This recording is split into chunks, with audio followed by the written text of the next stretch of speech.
listening to Kayak Flyer with your host, Sean. This week we're brought to you by Tennessee Trailers, OutdoorAdventureTrailers.com, the best way to get your kayak to and from the water. Cutthroat Furled Leaders, the only leaders that I use. Cutthroat Furled Leaders are guaranteed to perform for whatever species of fish you're chasing. Check them out at cutthroatfurledleaders.com. Save 15% promo kayak. Stoneflynets.com, the very best in handcrafted and custom fishing nets made in the great state of Arkansas. Check out Stonefly Nets at stoneflynets.com. You know, one of the great things about having your own podcast, and I just have to say this is one of the greatest things that there is you get to meet guys and you get to stay friends with them. And over the 4 years of the podcast, this guy that we have tonight, Mark Usyk, is one of the absolute coolest guys in fly fishing. Mark, how you doing, buddy? Oh, come on. Good. You think I'm cool. I just got all warm and fuzzy. I tell you what, hey, your Instagram is killing it, baby. That's all there is to it. I'm telling you. I've never seen somebody who plays with dolls at your age so much.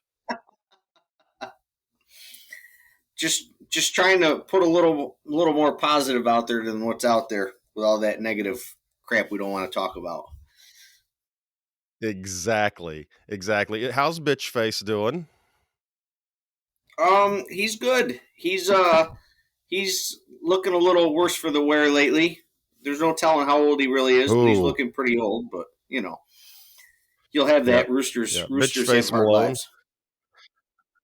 Yes, they do. We always have to check on him. He's a staple of your craft there. But man, you have done so much. 2 books that are out, Reflections of a Fly Rod and Carper Jerks.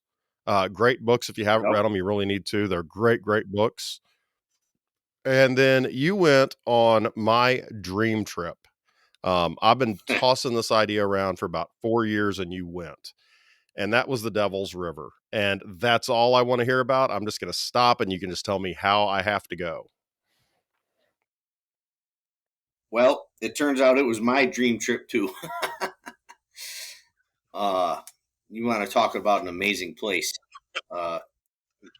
First step is, I guess, just basically you have to decide, I'm going to go, and nothing's going to get in the way of it. That's exactly what I did. I thought about it since, I think, 2016, and I finally got to the point where I said, you know what?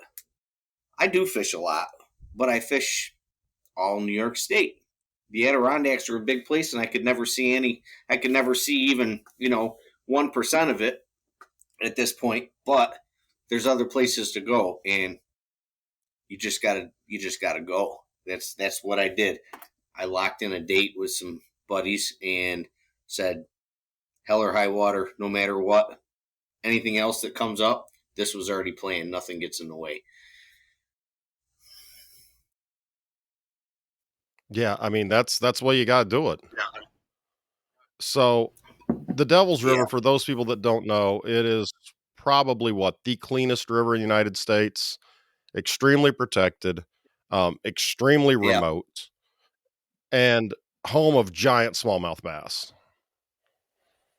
There's some big smallmouth in it. There's some big carp in it. There's gar in it. There's I had people, when people found out I was finally taking a road trip and it was going to be the last story in my next book, I think a lot of people just assumed, oh, you're going out west. You must be going to Wyoming or Montana or Colorado or someplace for trout. That's what fly fishing writers write about. That's the road trips they take. And when they found out that I was driving 2,000 miles to go bass fishing, some of them thought it was cool because they knew the place. But some people were like, you're taking a road trip across country out west to go for bass? And then I'd really throw them for a loop. I go, and maybe carp. And they would just be like, their jaws would just hit the floor. Until I told them, listen, Google the Devil's River in Texas. And then some of them were like, all right, I see the appeal. I get it. Yeah. So what do you want to know? I wanna know everything because everything I have read, it sounds like a dream trip. The water gets wild. There's a lot of places you need to portage through stuff. The idea of how much and what you can take in and even having to take everything, and I mean everything out. I mean, it is a Everything. pristine wilderness. Yeah, it is. Pretty much, this is a trip when you get dropped off. First off, this is a trip. So I will tell everybody this: you can Google it and find your way. But if you go online to the Devil's River Conservancy, that is going to send you in the right directions for you to find all your contacts to make this trip happen. And I say that because you can't just drive down to this river and park your car or your truck and put your kayak in and go. There are only a couple of put ins for this river and takeouts. And you have to get a permit for the river through the state. It's only $10. It's not a lot, but this is how they control the amount of people that are on the river at any given time. They only give out so many permits, I think, a week. And they're spaced out so that you're not going to see other people while you're on the river. The river doesn't get overcrowded. But where I'm going with this is you have to get a permit, and then you can't just drive to the river and put your kayak in, leave your car wherever you want, and go down river.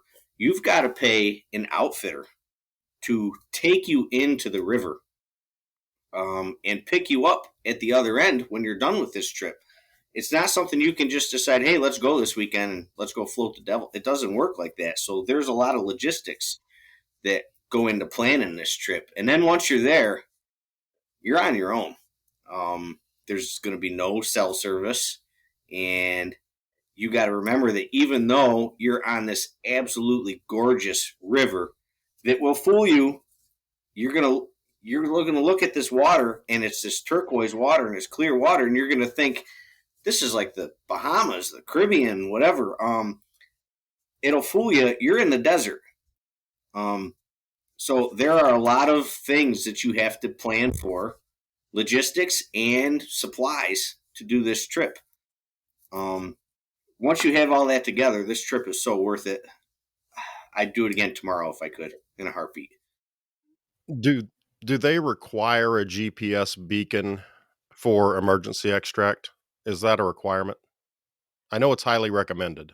I don't. It's highly recommended. They don't. I don't believe they require it. I went with my buddy Nick and James and Chris, all three guys from Texas. Nick, if you find him on Facebook or Instagram, Besnick Nick Cox. He's from New York. He's a transplant to Texas, and him and James had done this trip at least three times before. So Chris and I, it was our Wow. first time. We kind of just said, Nick, what do we need? And he set everything up. He got the permits. He, gave us a list of the stuff that we got to take. He had the outfitter already lined up because they'd used him, a few times in the past. So we just had to pay the outfitter once they showed up. Um, I had it very easy as far as the logistics. It was just, hey, you want to go? And I said, yes. And they're like, all right, I'll start sending you messages or emails. This is what you need: information for the permit, information for the outfitter. This is how much it costs. He took care of all that. So I didn't even have to mess with all that. But you can find it all online. The Devil's River Conservancy is a good place to start, and it'll lead you to your contacts. It's it is it's a trip that takes a lot more planning because of the regulations on the river. Yeah, and how long a trip did you do? Because I think there's what, a 3-day and a 7-day, Yeah, if we I'm not did three mistaken, days. last I looked. Um, I would be all about a longer trip, but you're living out of a kayak on a river in the desert, so the longer you're on it, which I would love to be on it, I would go out there for a week, no problem. But the longer you're on it, the more stuff you got to pack on that kayak. And not only are you talking about a lot of food, um, it's a river like any river anywhere. that river has calm, nice, easy, floatable areas. It has areas where you're not going to be able to float depending on what time of year you're at because it's going to be too shallow and you're going to have to get out of the kayak and drag. And there's areas where you're either going to run whitewater or you're going to portage, depending on how froggy you're feeling that day. So the longer trip with a Yeah. lot more stuff on the kayak could get hairy. Yeah, and, unless you had, like, one of those filtration systems, I mean, the amount of water you would have to take being in the desert and being in that heat, that's a real consideration that a lot of people don't take into. I mean, you look at me, I'm going down the river, I got a 30 pack of beer, whatever. Um, but you can't do that down there because you're gonna be in trouble with that kind of temperature. Yeah. We went the end of September and we got pretty lucky. The day I got to Texas, took me 2 days to drive there from New York. The day I got there, I think it was just like 101 degrees. The first day we went on the river, it was 100, and then it gradually got got lower. I believe it was upper 80s on the third day, and it dropped down on the coldest night out of the 2 nights. It dropped down probably in the mid 50s. It was it was extremely comfortable to me. That type of heat doesn't bother me. I used to hate this when I lived in Florida, but I spent time in the deserts too. Oh, but it's a dry heat because in Florida it was so humid. Southern Texas should be humid, unless you're where we were, a couple of miles from Mexico, and it's a dry heat. And it was really comfortable. It actually, I had to remind myself because it wasn't so humid and so muggy and wet. Keep drinking, keep drinking. It's hot. You're in the sun. You're in the desert. Yeah. And did you guys take a water filtration system, I'm assuming, instead of trying to just pack that much water? And because, I mean, the food, the Well, water, I mean, you gotta have what? At least a decent sized cooler for each one of you, plus a tent yeah. So three of us, and probably some kind of yeah. bedroll. Yeah. Three of us had our water filtration systems. Chris does not trust them. He does not like them. I can tell you right now, if he had to use it, he would. But he brought a whole bunch of this, and I'm telling you right now, that adds some weight for sure. Yeah, Takes up a lot of room. yeah. It could be And other then stuff. yeah, and then he had to cart all of those bottles out. You got it. Yep. That river with a good water filtration system. It's one of the last. I think they say it's one of the last and most pristine rivers in Texas. It's as clear as tap water. It is the stereotypical cliche gin clear water. So with a filtration system, there's nothing to be afraid of. Yeah, and, the one thing about and, this we're alluding to this, pretty heavily and ironically because we both know, but for anybody that doesn't know, you don't even pee on the ground. You take everything back with you. So, it's you don't dig a hole and go to the bathroom. You're supposed to take that out as everything that I've read. And Yeah. that's because the whole area isn't the whole area protected, like not just the river, it's like the whole thing, the whole area that the river's in, So the valley, the river basin. yeah. So the river's protected, and the land on either side of the river. Where you put in is in a state park, and you're out of that state park really fast, all the way to the end until you hit the next state park takeout. Um, it's all private property. So not only is the river protected, but if you step out of the river onto the banks, you are on private property. And as remote as it is, there are what we would call up here in New York, up north, we would call them camps. Down there, it doesn't really look like a camp in the desert. I don't know what you call it. They were, let's just call them weekend homes or whatever. They were little cabins. There were some really nice little cabins that were not little and were not cheap.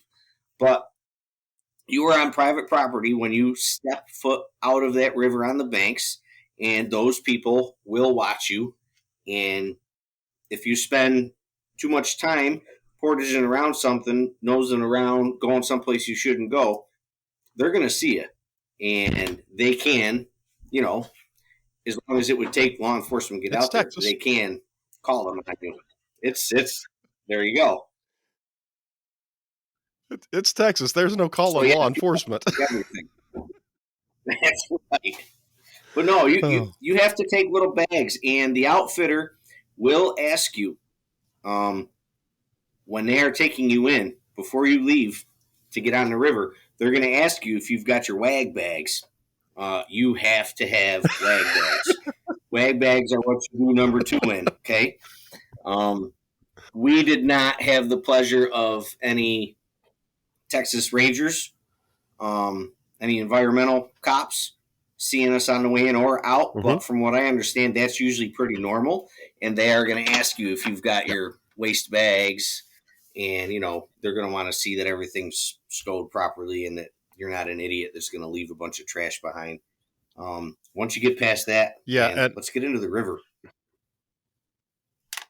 yeah, and it's such a weird thing for us to think about. I mean, people hike the Appalachian Trail all the time and they dig a hole and that's what it is, but it's a different environment.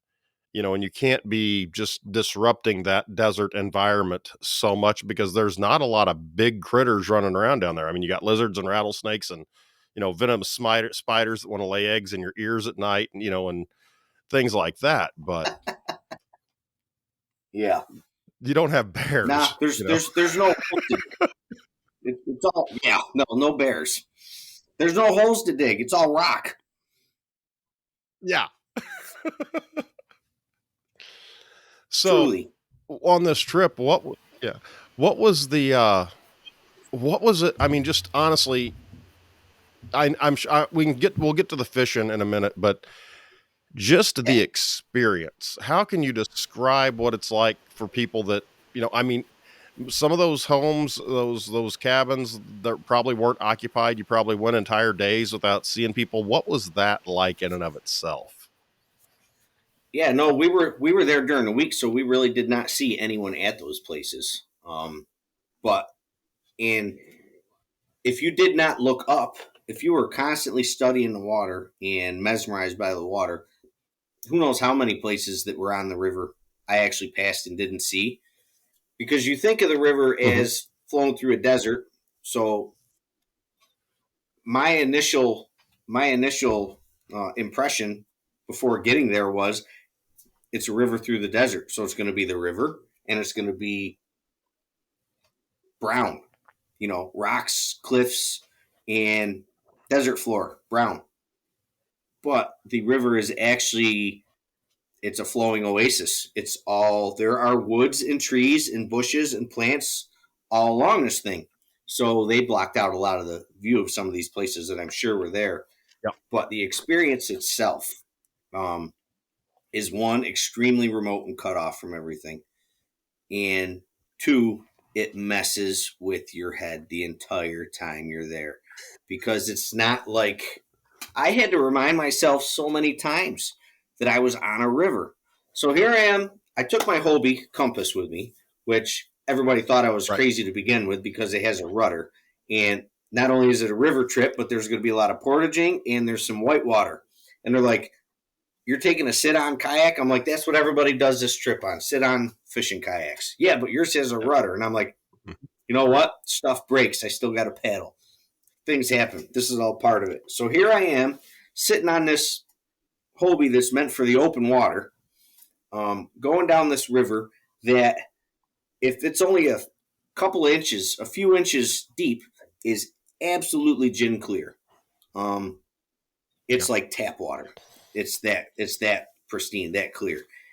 And then as soon as you get any depth to it at all, the water goes through different shades of turquoise to green. The deeper the water, the more deep the turquoise and green color is. So the entire time I'm floating on this open water kayak, and a lot of it is slow, wide stretches where there's not a whole lot of current. So you can stand up and make your casts and do all your fishing. And I'm looking at this water, on this kayak that's not meant for a river. In my mind, between basically the color of the water, my mind is registering saltwater, Bahamas, Yeah. Caribbean, the stuff you see in the magazines of guys out bone fishing. And it doesn't help that you're Yeah. scanning for carp that are tailing like a bonefish would be. And then you look, and then Oh, I would yeah. look up, and it's like I'm not in the ocean. I'm a couple of miles from Mexico and South Texas in the desert because there's this tall rock face, a desert bluff, and there's a cactus 3 feet from my face, and there's all this scrub brush. So I'm like, okay, now I'm looking up. Dummy, you're in the desert. And then I look back down to the water again and start fishing. And within another 10 to 15 seconds, my mind is registering all over again saltwater.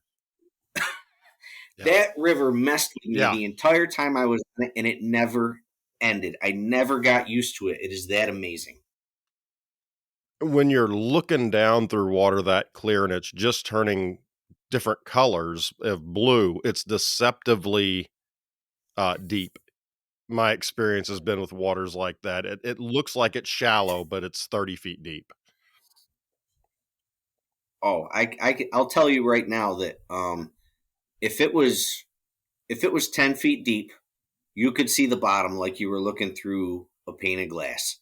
It was Yeah. it was probably clear, more clear than the tanks in a bass than the fish tanks at Bass Pro. It was Oh, absolutely yeah. amazing. So you knew exactly what you were floating over, um, which is hard to describe. But listen, rivers get stuff in them. They have a bottom that collects sediment and tree limbs and rocks and Mhm. gravel build up in areas from different currents and flows. And well, not the Devils. The Devils Yeah. is so clear that you saw everything that you were floating over. And the Devils is, I believe, it's flowing over limestone. And the bottom, whatever you see, is white. It's like a sediment. It's like a powder, from the erosion of the limestone. But that's all it is. And it's not like when you stepped into the river to wade. Um, there were little white puffs of silt, around your boot, but that was it. Your Yeah. boot didn't sink into anything. You were on hard rock bottom. And all you Yeah. were looking at the entire time was millions of years of erosion, what it's done to that river Mhm. bottom. Um, it was like looking at we were in a topographical map.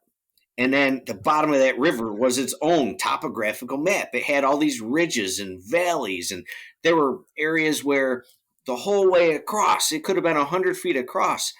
And for whatever reason, that river was a series of ridges from river right to river left that looked like some old petrified tractor ruts. It was just Yeah. it was just a constant visual overload, absolutely never ending. You had to tell yourself to look up all the time because you would spend all 3 days looking down into the water and miss everything else around you. Yeah. Wow. That is amazing. A friend of mine, his first decent kayak was a Diablo Amigo, which from what I understand, they Sure. designed it specifically for the conditions of the Devil's River, and it's a stand-up paddleboard hybrid, so you can stand and cast on it and sight fish. And I can only imagine just Yeah. as a fly fisherman, what was it like sight casting to those fish that don't get bombarded every weekend? I mean, you go to a lot of rivers and a lot of the popular rivers, and man, there's people there every weekend, and the Devils is not like that. So that Yeah. had to be Um, a really interesting. it's it's odd, and I'll tell you why. I don't think it's as unpressured as you would think because there is a pretty Okay. steady flow of kayakers going through. But when you're talking about Okay. kayakers going through, you're like, okay, um, they're days apart, and it might be 2 to 6 people at a time. And there are people who just kayak it and they don't fish it. But from what I've seen, Right. most people do fish it. So those fish do get a certain amount of pressure. Um, that is not the pressure is not that they have seen is not your enemy out there. It's the water clarity. Um, Yeah. Smallmouth bass, yes, they're aggressive and they will attack stuff. But let's put it this way: when I first put in the river, there are bass everywhere. Now, if I saw those bass here at home in our tannin stained water up here in upstate New York, I could see a bass that was probably 15 to 20 feet away. And most likely, if I made a cast, that bass would turn and look at it and go check it out. If not, eat it. Yeah. In the Devils, when I immediately put in the river in the beginning, there were bass everywhere. And I put on a dry fly. I put a hopper on, a little grasshopper pattern. So I was like, this is going to be cool. I'm going to see everything happen. Well, let me tell you, there were grasshoppers all over the place. So this should work.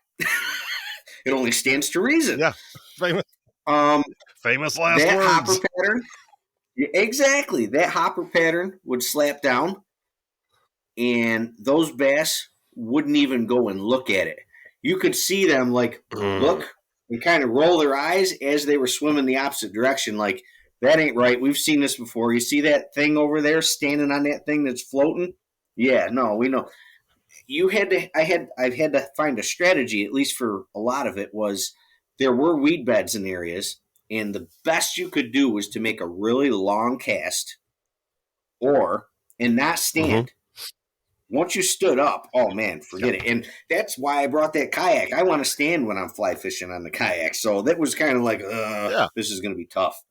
It was either sit down and make a long cast, or stand and make an even longer cast, or if I was on one side of a weed bed and they were in a pool on the other side of the weed bed, there was a better chance that they're looking in the weeds and not over the weeds at me, and I would have good luck there. Right. So the clarity was more of an enemy to the angler than any pressure that they may or may not have. Um, Once I really got into it, by the second day, bass were fairly easy to catch. Um, but Were they hitting you had to on? make longer casts. You're not going to make 15-foot cast on the Devil's River and catch fish. Were you catching them on more bottom patterns like crayfish and things of that nature, or deep swimming bait fish? Yes. What was the? Because I mean, we've got some clear water in the Ozark, and you're not going to catch them up top without them spotting you, and so we use a lot of crayfish patterns, and so I that's why I asked that. Yes. That's pretty much what I was fishing for the most part. Either woolly buggers, or crayfish. Wait a minute, we're in Texas, so it's not crayfish; they're crawfish. Um, that seemed to work. That's pretty much what I fished the entire time. Um, and while it was really cool, the bass fishing was really cool because you could see everything happen. It was pretty amazing. Yeah. You knew right away when you made a cast whether you were going to catch a fish from that area or not, because you either saw a fish Yeah. rush your fly, or you saw all the fish hauling out of town. Like, nope, seen this before, not going to happen. Something's going on. While the smallmouth fishing was fun, you could make. I would probably go back. I like to catch fish, so I'm going to fish for the smallmouth no matter what. But I would like to say that I would go back and make it a carp trip. The carp fishing. There were four of us, and I believe in those 3 days there were only 5 carp landed. And other than me, Wow. I was really going after bass. I had a carp on, but I lost it. And I actually had another carp pick up my fly, and when I set the hook, it just came out of its mouth. And when I checked Yeah. the fly, the hook was wrapped around, or the leader was wrapped around the hook bend, messed it all up. So Yep. So I had my shots and I missed them. But out of 4 guys in 3 days, there were only 5 carp landed. The carp fishing Yeah. is probably the most technical fishing I have ever seen or tried to involve myself in ever. Um, Well, in Absolutely water amazing. Those that fish, clean, if the tail wasn't up, I mean, don't that's even bother. yeah.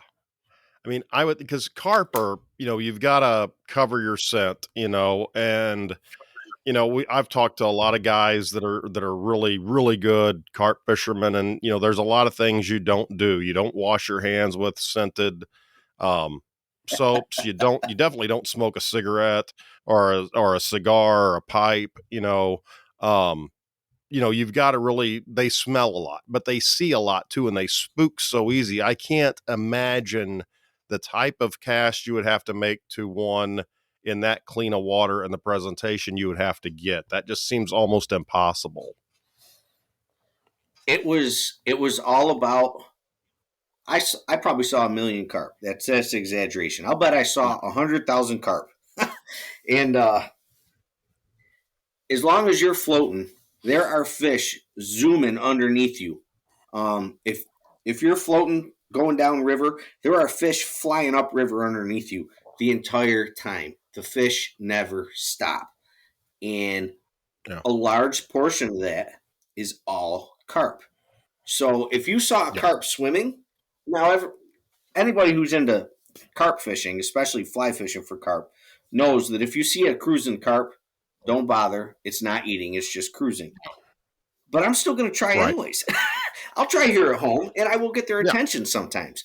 But there were so many carp flying up river, and they were going from river left under you at 100 miles an hour to river right. They were getting out of town as soon as they saw any hint of a kayak coming through. They were gone. So the fish that you looked for, if you were the fish that were they were on the edges up near the banks on the shallow rock shelves. And it was cool because I told you about that crusty white sediment on the river bottom. Hmm. Well, the rock underneath has kind of a dark green look to it. And so you'd see all this white shelf, and then you'd see all these pucker marks from the carp, taking the sediment off, nosing around, looking for food. So that's what you were looking for. You were looking for carp shapes. You were either looking for sediment clouds where they were stirring the sediment up good, or you were looking for their tail. And believe it or not, when they were when those fish were really tail up, head down, really into looking for food, when they were when Yeah. they were like a little kid playing with their food on their high chair and nothing could distract them, you could get fairly close to them, and and a bad cast wouldn't even spook them. A bad cast would Really. well, you know what? A bad cast would be, I'm going to leave it there, and maybe that fish is going to turn Yeah. that way anyways, and maybe you'll get but Right. you were looking for fish that had their face to the rock and their tail in the air, and until you made a noise, um, or got in the sun and cast your shadow across it, you would actually you could get 3 or 4 or 5 casts at them before you either got their attention and hooked into them, or realized this isn't going to happen, and then one of their buddies tapped them on their shoulder and said, "Hey, there's a guy with a kayak over there. We should probably haul it." And they're gone. Yeah. Yeah. It sounds like a trip of a lifetime. I mean, it's something like I said, it's been something I've been looking at for years and wanting to go. And I've gone in a lot of places. I mean, I've gone down to Arkansas with the white and Crooked Creek for the smallmouth bass, and over to Oklahoma, Broken Bow, Lower Mountain Fork, great fishery, down to New Orleans, or down to, excuse me, Grand Isle, down below New Orleans, even at Port Sulphur. I mean, I've gone to great places. And that is one place that it's always like, man, I don't know if I'm man enough to do that. I mean, I like to stay in a nice place at the end of the day. I like to have a nice drink and a nice dinner. And this is like, make sure the tent's zipped up so the rattlesnakes don't get in with you. I mean, this is a man's trip. Well, we didn't have to worry about because we did not take tents. We took hammocks because the Okay. first the there are only a couple of designated campsites that you can even stay on this river because you can't just pull to the side of the river Mm, and pitch a tent on the bank. It's all private property. So there are a couple of designated, which is another reason for the permits. There are some designated campsites by the state, and they are on islands. They are not on the riverbanks. And the first wow. one, I told you that this river bottom is all smooth rock. You know, Mm, one river bottom bedrock, and that it's not all gravel. But that first island campsite was like camping on a pile of bowling balls. I don't know where all that cobblestone came from, but that's where all the cobblestone from that 17 miles of river was in that one spot in that pile with some trees on it. You could have never slept on that in a tent if you wanted to. If you didn't have a hammock, you were going to sleep out in your kayak. yeah. Wow. Um, Yeah, that's and second and it's second interesting. island better. You could put a tent on it, but hammocks is the way to go. Yeah. Yeah. Was there a I mean, they don't have a problem with you strapping to the trees then for the hammocks? You've you've got to Because use 2 inch I know straps, 2 inch wide Missouri strap. okay, yeah, because I know Yep. I've thought about doing, the buffalo, and it goes through I think it's a national park, and they won't even let you hammock camp on that because a hammock would be so much easier to pack than a tent, but Yep. they Yep. don't let you do that, and I know Missouri and all the Missouri state parks, hammocks are outlawed, so Uh, that becomes an issue, so yeah, I same, didn't realize same that up here down in there New you could York. do that. Yeah. Same up here in New York Yeah. in the Adirondacks. They'll tell you no hammocks. Yeah, and I don't understand that. I mean, I guess if you have enough people in an area, yeah, but for convenience for people on a multi-night float trip, it just seems like that would be okay. I don't know. Yeah. I don't understand that. I need to get somebody on that can talk to me about that. The little understanding I got was that straps around the trees tears the trees up, which is why you're supposed to have 2 inch Yeah, wide straps and not the 1 inch wide straps that come with most of the hammocks. But this is the first time I ever hammock right. camped. I'm glad I did it. A tent would have been Yeah. no good. Well, I mean, even just trying to pack a tent because I'm trying to think of all the stuff you've got. You've got at least one fly rod. I'm guessing you probably have three, because you know the way I you took are. two. Um, rig- you took two, just two. Yeah, just two. I figured you'd have a gar rod there too. Oh man, you're letting me down. Um, but yeah, I mean, two fly rods. You've got your cooler with your food. You've got your supplies. I'm sure you had a first aid kit. You've got your food. I mean, that's a Yep. lot. And a Hobie Compass. I mean, they're nice boats, but they're not huge. You know, It's as not. far as size. It's kind of funny you say that because yeah, no, I had everything behind me, in the cargo area behind the seat, and when I got that Hobie Compass, I thought, man, this thing's big. It's just under 70 pounds dry, but still, it's a Yeah, big sit on top kayak. But then um, we stayed at a bed and breakfast the night before. That's where the outfitter picked us up from. And the night before, we all put our kayaks out on the ground and mocked them up. Everybody had already done it at home, but we're going to do it one more time. And I laughed. I said, yeah, this is where we find out what we forgot. And it doesn't really matter because we're 300 miles from any store. So whatever you forgot, you're not going to yeah, run to the drugstore down the street and get it. And it's not, but we did it anyways. And my Hobie compass next to the other three guys sit on top compasses. And I can't remember what they all had, but that Hobie compass was actually the smallest one. And all of a yeah, sudden I realized, yeah, this is where if I had bought the bigger Hobie, it would have been a bear on that trip. I'm glad I bought the compass. I could it's a good all yeah. around everything. I ran water in that thing. And it's what? It's 10 and a half, 11 foot long, isn't I it? think just under 12. Yeah. Trying to remember. Just under 12. Yeah, 11 and a half. Yeah. So that's about the same length as mine. and that extra 6 inches when you're storing stuff is a lot. Oh yeah. So Yep. what was the experience like? I mean, I know you've been to a lot of different places and you've worked, you've had a pretty extensive career traveling with your work.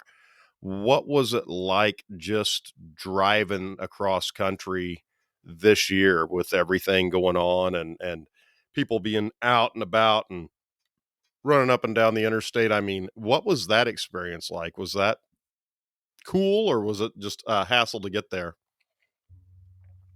And you probably spent more time driving It across was not Texas a than hassle anywhere to get else. there. So yes. So the whole way I got this big kayak up on top of the my Subaru, and I'm trying to keep it, around just under seven. I think it was just barely under 75 is where the gas mileage was at its best. Once I hit 75 or higher, I just watched the gas mileage just dump. And naturally, on the interstate, everybody's doing 90, so I felt like a grandpa to begin with. Yeah. But I had given myself 3 days to drive there. It's 30 hours. So I used to drive from the Florida Panhandle to upstate New York when I was in my teens and my 20s in 18 and a half hours straight, nonstop, other than gas, stopping for gas. Yeah. But I'm 46 now, and I haven't done that in forever. So I said, I'm going to give myself 3 days to get there and 3 days to get back. Well, I could have made it in 2 days, but I slowed myself down. I was all pumped up to get there. Um, I slept in the car in rest stops and Mhm. truck stops on the way there and back. Yep. I'm kind of surprised that it was as comfortable as it was. But once I got to Texas, yeah, I had been in Texas, holy crap, 94 and 95, and again Oh, in that's a long time 99. ago. But Yeah. I wasn't, yeah, exactly. And I didn't pay attention to anything back then. It kind of killed me this time because I realized that I don't know how many times, how long in Texas, everything is bigger. Well, they mean Texas is bigger because uh, Yes. there was. I know a couple of buddies that live in Texas, and I was like, "Yeah, I was gonna come and see you, but I didn't have time." And it was a 5 hour drive from where I was to get to anywhere. And they laughed. They said, "Yeah, well, pretty much anywhere in Texas is a 5 hour drive." So when I got to Texas, Yeah. I'm on all these back roads, quotes in the air. I'm going through South Texas ranch country, and the speed limits on these 2 lane roads through the middle of nowhere are still 75 miles an hour. I don't know how many times my GPS told me at the next intersection, turn left, then drive 42 miles.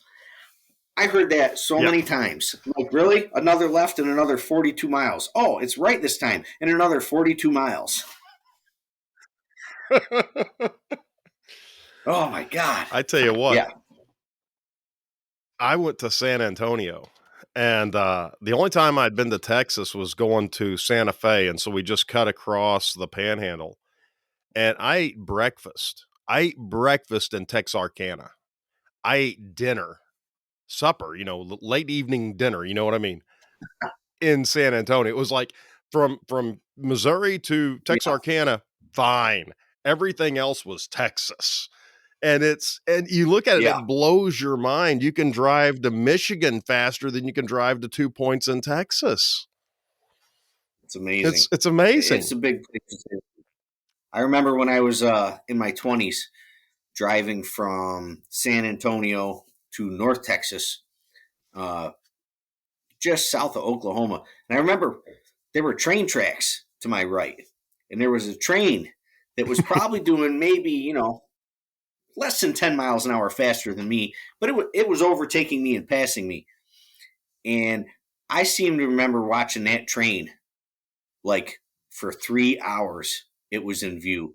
It never hit the horizon because we could never reach the horizon, which made it Yeah. just so much worse. It was like, that train passed me 2.5 hours ago, and I'm still looking at the end of it.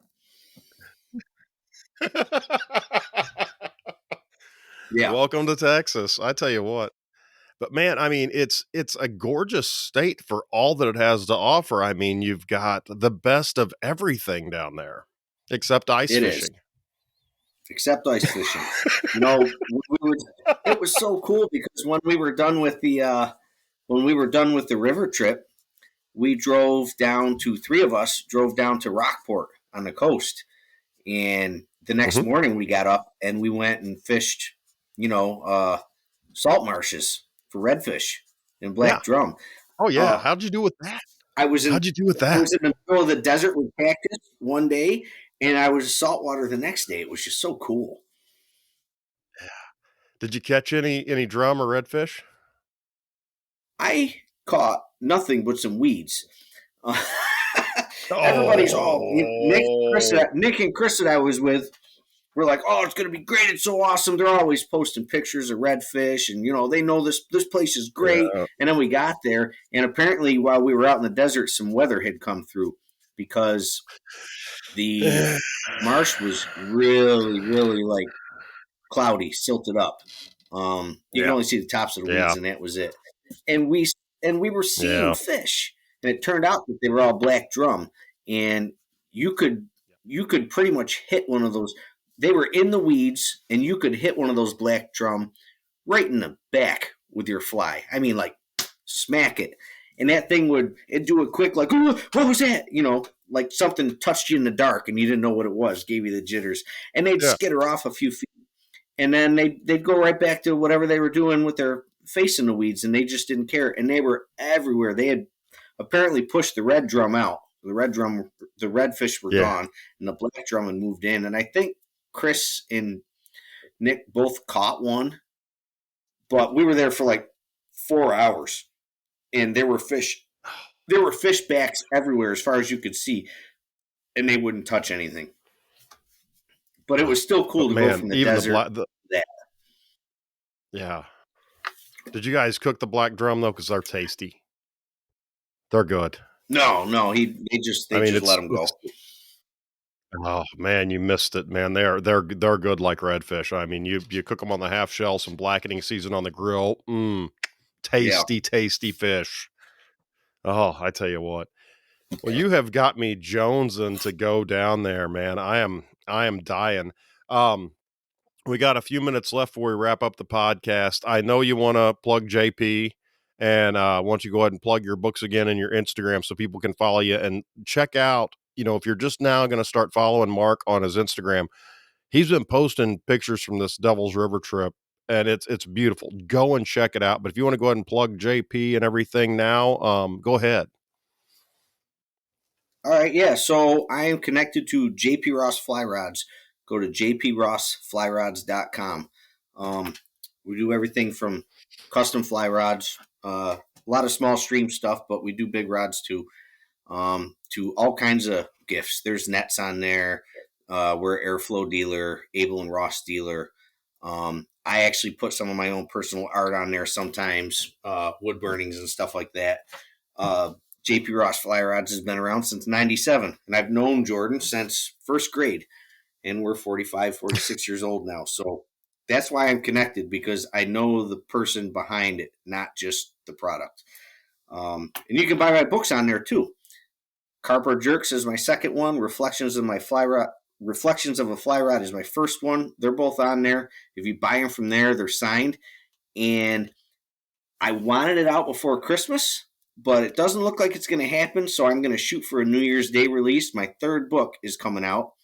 Um, the title is Not All Trout Are Geniuses, and we're looking for Oh, I like that. probably a limited hardcover release on JP Ross Fly Rods around New Year's, and then it'll go live on Amazon, paperback and ebook. That'll be my third book, and the last story in that book, the last chapter, is the Devil's River road trip. Well, you can mark me down for an autographed copy of that. I will email you and pay you the money, and I will get that book because I want to add it to my collection because I've loved your other two so much. And we need to get JP on the podcast, honestly. So next time you talk to him, see if he's Yeah, interested. you got it. So Man, I tell you what, I love catching up with you. Everything you have a great story and you're a great storyteller when you talk about this, and people can just feel the passion you have from your voice, from your photographs, and especially through the written word. And if you guys are brand new to the podcast, go back. Mark's been on here twice, and we've talked about fishing the Adirondacks. We've talked about all kinds of stuff, and he's one of the most interesting cats I know in the fly fishing industry. I mean, you look up the definition of cool in the dictionary, and it's got a picture of bitch face Malone next to Mark Usyk. I mean, that's uh, you got to I get some. like it. Yeah, I'm surprised I didn't see one picture of bitch face at the Devil's River. Well, That made me I sad. was kind of I was kind of afraid a coyote might get a hold of him, so he got left behind. I don't blame you on that one, guys. This is He doesn't move Sean. so Thanks for tuning in. We'll talk to you next.